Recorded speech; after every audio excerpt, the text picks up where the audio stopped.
What's up, guys? Adapark here, and today I have a video for my fellow guild and raid leaders. Now, if you are and I don't mean this in a malicious or a negative connotation, but if you're a normal raider, meaning you don't hold any type of leadership responsibilities, you log in, you kill things, you log off, etc., stick around. Because even though this isn't directly something for you, hopefully this will give you a different perspective on why your raid leaders and why your guild leader, why they're handling situations a certain way, and why they may approach you or other raiders when issues arise. So a few things before we get started into the meat of this video. Holy crap, it is so exciting to come home every day and pull up YouTube and see that every day this channel is growing and growing and growing. And I cannot explain, I cannot put into words how exciting and nervous and crazy and really cool for me that something like that is happening. Again, I don't want to downplay. We're at like 58 subs, and while that is not, the million sub mark, it's a hell of a lot more than I had a year ago. It's a hell of a lot more than I had a month ago. And every day it's just super exciting. So thank you guys so much for spreading the word and checking out my videos and all this stuff. Again, I've said it before, almost on every video, but if there's something that you guys want me to cover, if there is content that you enjoy, things that you think you would like to see more of, if you want to criticize it, please, by all means, throw me some feedback, because my goal here is to deliver the content that you guys want to deliver when it is hopefully relevant to what we're trying to build with this channel. So I've mentioned in several videos, and I will probably continue to mention it, the fact that with the end of Warlords of Draenor and with the Rise of Legion coming out in like a week and a half, raiding is coming back. I know for myself and for a lot of guilds, raiding has kind of tapered off. You're not really raiding as much. You may have just completely stopped raiding. My guild has done that. We quit raiding probably 6-8 weeks ago, if not a little bit longer. Simply, numbers weren't there. The raid had been out forever, a year. Something I'd mentioned in multiple videos, and raiding is coming back. And with raiding, I want to throw a concept, I want to throw an idea, I want to put you, my raid and guild leaders, in a certain mindset when it comes to how you handle situations and the raid in general. So the reason why this is important is twofold. One, it is something that, again, you're going to have to keep this mindset throughout the entirety of the expansion and the game, and in life in general in a leadership position.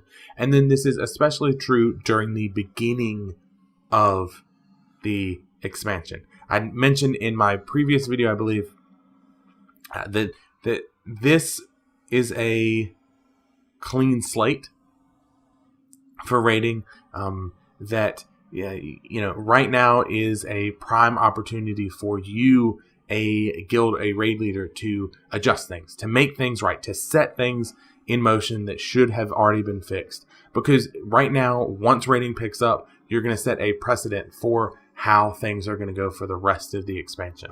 So we've talked about this before, and I want to go into it a little bit more, and that is, if you are in a leadership position, if you are a raid leader, if you're a guild leader, if you are somebody that is in charge of something in your guild or your raid group, from time to time, you are going to have to be mean. Now, when I say mean, let's make sure that we define that. I'm not saying be an asshole. I'm not ever saying be an asshole. I'm not going to advocate purposefully being malicious or being rude or being just an awful person, troll, all that stuff. We're not saying that. But you guys know, if you're a raid leader, if you're a guild leader, you've probably, hopefully, been in a position where you were not, where you were that everyday raider that I mentioned, where you log on, you kill things, you do heroic runs, you farm rep, you do quests, you log off. You don't have to worry about the responsibilities of a raider guild leader. and you know that you've been in a situation, and hopefully you have, to pull from your experiences so that you guys know what I'm talking about. You've been in those situations where somebody has had to be mean to you or somebody in your raid group. So let's make sure that we define what I mean by being mean. So there are two different things here. The first and foremost is the day-to-day stuff. You are in your raid and you see that somebody is doing low DPS, significantly low DPS. I mean, we're not talking, and again, as we take a step back, the importance and the margin for error, or the margin for switching between being mean and handling a situation and letting it slide, depends on the content that you want to push. Again, I've said this before and I'll say it again. There is a big difference between a guild or a group that is running, let's say normal, where if you are doing 10k less DPS than me, it might not be that big of a deal. But if you are pushing, a world server first mythic group, 2-3k DPS could be the difference between a kill and a wipe. So keep that in mind as we say this. So the normal everyday day-to-day stuff, things like low DPS, you are not, you have a raider that's not pulling the numbers that he needs. People that are showing up late, leaving early, that are coming up with bullshit excuses. Not the legit ones, not the ones that okay, he had to work late. I know he had to. He had this thing he had to take care of. I lagged. My frame rate dropped. My internet went out again. Things like that. And you guys know what I'm talking about. Where people are messing up. This is your day-to-day stuff where you are going to have to be mean, and you're going to have to step in and make adjustments, make calls, and ultimately you may piss people off. Things that are avoidable or detrimental to the group or the guild are things that you need to step in for. It needs to be called out. Dude, you are not pulling the numbers that we need. If you were pulling the numbers that we needed, we probably would have killed that boss, an hour ago. If problems are there, they need to be fixed, because the sooner they're fixed, the quicker people can improve. Remember when I said that one of the primary responsibilities for a raid leader, for a guild leader, for a group leader is to ensure that the raid as a whole is making progress. And if there are holes or there are weak links within that group, that's when the leadership needs to step up and make adjustments. So if there are problems, they do need to be called out, and they absolutely need to be fixed. The sooner, the quicker people can improve, the quicker the group can move forward, the group can identify the more minuscule. Once you get rid of, this guy's pulling significantly lower DPS, he either needs to step it up or, step out. Once that is fixed, whether he says, holy crap, I am doing my rotation and it is magically fixed. I'm doing my rotation incorrectly. Boom, it's fixed. Or, hey, we're going to replace you with somebody else. Then we can kind of delve into the, now it's not a 20k difference in DPS. It's a 2k difference between two people playing the same spec. Stuff like that. So remember, if people aren't called out, it's doing a lot more harm long-term for your group than that one person that's screwing up. And it might seem weird, like, no, if that raider is pulling crappy numbers, or he has an attitude, or, there are excuses, or he keeps missing interrupts, that's bad, right? And it is bad, but the long haul, if you don't call things out, people are going to pick up on that. People are going to see, and people are going to realize you're not calling stuff out. And all that small stuff, all the missed interrupts, all the, the 5k, the 10k, the 2k DPS differences between your mediocre players and your good players is going to add up. And people are going to get used to not being called out. They're going to get used to doing low DPS and low healing and shitty tanking and poor placement and ignoring mechanics. The difference between playing an LFR group and playing with your group, your guild that you run on a daily basis or weekly basis is very noticeable. And that's what I'm talking about. So people are going to get used to not being called out. And then people are going to get upset when you do call them out. If you don't call people out for a whole raid tier, and then you go, gosh, gee, guys, we're really not progressing as quickly as I'd like to progress. You're doing low DPS and you suck at interrupts, and, you give me some bullshit excuses every night. People go, whoa, what happened to that guy? And that's what I'm talking about, setting this precedent, either for the good or for the bad. You're calling people out and they know, oh, I got to be on my toes. I got to play my A game. This guy, he's not taking any crap. He's going to get stuff fixed. I want to have a raid spot. I don't want to sit the bench. I'm going to fix it. Or, hey, this dude's not calling. I told him to set interrupt and he didn't call it out. Screw it. Somebody else will get it. And it'll just snowball and snowball and snowball. It's not good. So people are going to get upset if you haven't been. And it's just, it's not a good feeling. It's not a good feeling for you, because you're put in a place where, as a leader, you are now having to call stuff out, but people are calling you out on not calling stuff out, and now it's not good. So as a whole, like I said, it is detrimental to not call stuff out. It's detrimental. It's not good to simply let so many things slide. The raid as a whole are going to suffer. The weak links are going to bring everybody down. And you guys have seen this. I hope, unfortunately, I hope that you have seen this. The weak links within your group are going to bring you down. And what's going to happen is the significantly better players in your group, and when I say group, I mean your guild, or if you run with a bunch of friends, they're going to do one of three things. They are going to, one, stop playing. And I've seen this. You've seen this, where they go, screw it, we're not progressing. So I'm gonna quit. I can go play Overwatch. I can go play Call of Duty. I can go play, whatever else. I can go play Pokemon out in the real world, etc. And you're gonna lose good players. You're gonna lose your best players, which again is only gonna snowball and exacerbate this issue.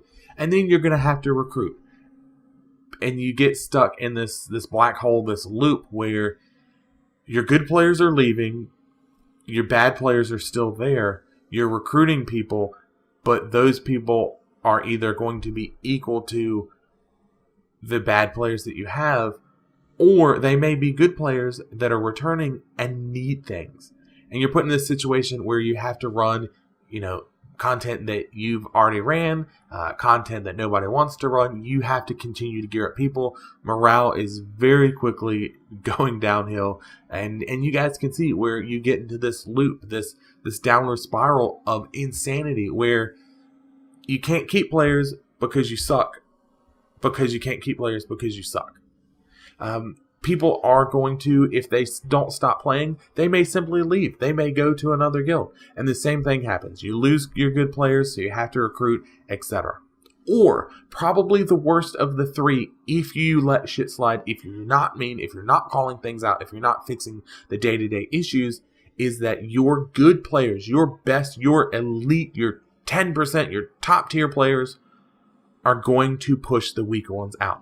And it may be just flat out, blunt honesty. Look, you suck. I don't want to fucking play with you, etc. And troll them out. Or it might be kind of subtly, like pushing them away and bringing other people in and saying, hey, look, their guild leader, he isn't doing DPS. We should bring somebody else in, etc. And they're going to push the weak links out. And it is so bad for morale, because now people are going to start to worry as the weak links go away. Well, now who's the weak link? If the guy that, if you have, let's say, because they're easy to pick on, you have 3 hunters in the group. One of them is doing, your kind of on par DPS. Let's throw a number out there for easy math, 100k DPS. And he's a good player, shows up, everything, blah, blah, blah. He is your top tier player doing 100k DPS. You have a second player doing 90k and a third player doing 50k. So the 2 top tier DPS doing 90 and 100k say, look, we got to get rid of that guy. He's gone. You make the call, he leaves, etc. Well, now who's the weak link? the 90k DPS is. And he may start to think, is that dude going to get me kicked out too? You know, if everybody else is doing 100k and I'm doing 90k, oh crap, you know, they're going to kick me out. People are going to start to worry because there's always going to be a weak link. Your goal is to collapse the difference between the weak links and the strong links. And it takes away your effectiveness as a leader, as people are going to either step up to do your job, or they're going to step in and ruin all the work that you've done by pushing those bad players out when you may have been working with them.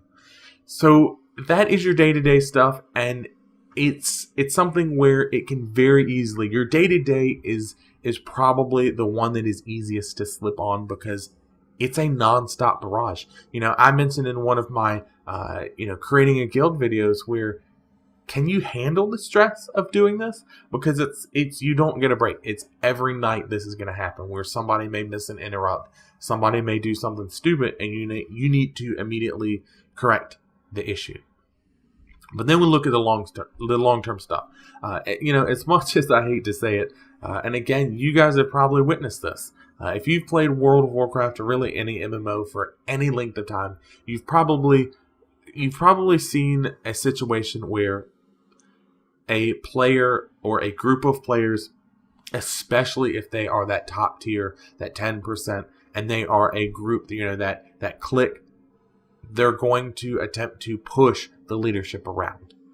Whether that is, saying, we'll leave, making threats, if it's pushing out the lower, poor players, etc. Players are going to push your rules. They're going to push loot and say, look, that guy that isn't doing great DPS shouldn't have gotten that, that weapon. And of course for Legion, no weapons, but shouldn't have gotten that piece of loot. He's doing crappy DPS. Instead, it should have gone to, my buddy over here. And yeah, it could have gone to him, but, is it a gearing issue for that player that's not doing as well, etc. Your decision as a raid or guild leader might contradict what he thinks. Players are going to push raid times. I'm the best DPSer we have, but I got to go out with my girlfriend tonight, so you guys are going to have to deal with it. Or they're going to make complaints. Like I said, loot is going to be a big one. Loot is always the problem in this video game, in any MMO, because it is the one thing that can significantly improve your numbers regardless of skill. If you are an amazing player and your item level 630, you have an upper limit of what you can do as far as push numbers that is significantly lower than an average player that is item level 700. You just physically cannot get those numbers. And there are going to be where they complain about things. They complain about the raid time. They complain that you didn't do this, that the guild bank isn't providing enough repairs, or et cetera, and issues are going to come up. And I have seen it. If you let this happen, it will happen, where those players will push you because you're letting things slide, because you're not doing anything, and they will try to change your guild. Now, let's take a step back, because I want to make sure that this is very well understood, because I've said this before and I will continue to say it. Your guild is a place for everyone. It's my guild. It's your guild. It's that healer's guild. It's our guild as a whole. It's our family.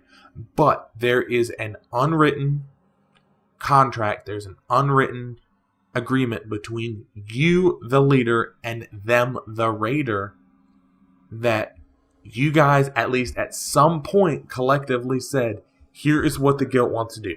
I want to be a guild. My guild will raid mythic content X amount of days per week, or, we're only going to do normal, and it's okay to miss days, and, however you have it set up. That was the agreement. And it is now your job as the leadership for that guild to carry on that doctrine. That means that if things change, your job is to push for that change. So if people are agreeing, hey, look, we want to do mythic content 3 days a week, like my guild does.